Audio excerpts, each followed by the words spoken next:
and welcome to Albufeira here in sunny Portugal. Hopefully the signal holds this time, I'll do my best.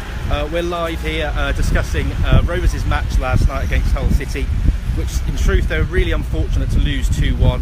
They dominated the first half, the first hour in fact. Rory Gaffney scoring just after the break before Rovers made 7 changes at half time, 9 in total. Really disrupted their flow, I thought, but overall a really strong performance from Rovers. And yeah, so there's plenty of Rovers fans still here in Albufeira at the moment, as I say, and we're going to catch up with a couple of them now. So I'll just bring them in now. If you're all right to say hello, guys. Hello, guys.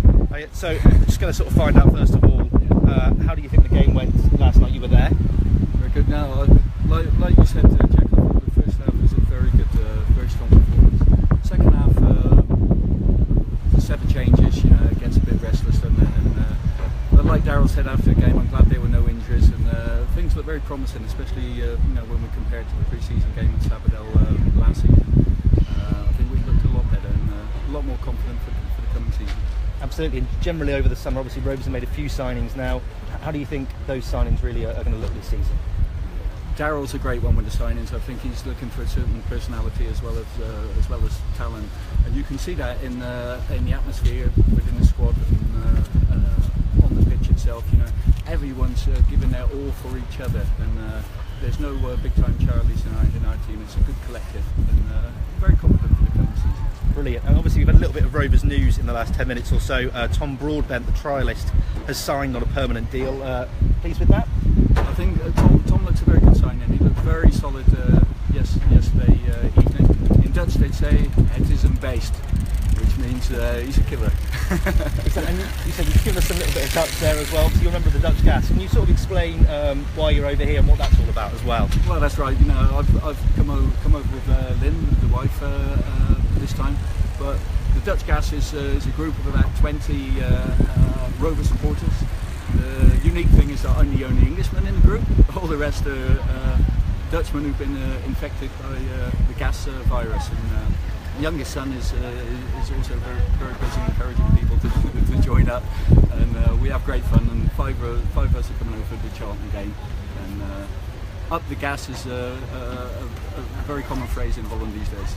That's brilliant. And obviously you guys said you were in Sabadell last year. You've seen a lot of improvement from the side and over the last year? Absolutely, there's a lot more quality in the team, and like Marcus Stewart said recently, I think the fitness levels are incredible.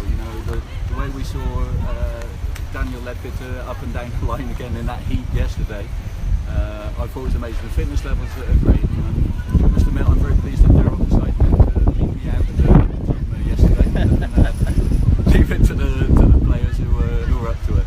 Brilliant. I can just bring you both in there for a moment. Obviously you say you're out here for a couple of days now, and what do you think Rovers fans get from these trips? It's a really good opportunity to be close to the team for a couple of days, see the players on a more informal basis as well.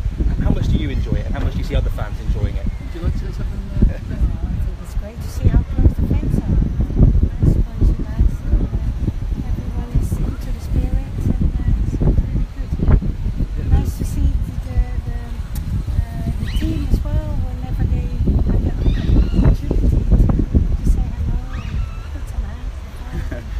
Daryl, give us a wave. It's very nice to see. Brilliant. So you've enjoyed the trip? Fantastic. And Wales, Daryl, Holland next year, please, for the pre-season preparation. Make it very convenient, wouldn't it? It would do. I think the Gassettes would have a lot of fun over there as well. Absolutely. Brilliant. Thanks for that, guys. Thanks, brilliant. So that's the view of a couple of Bristol Rovers fans here.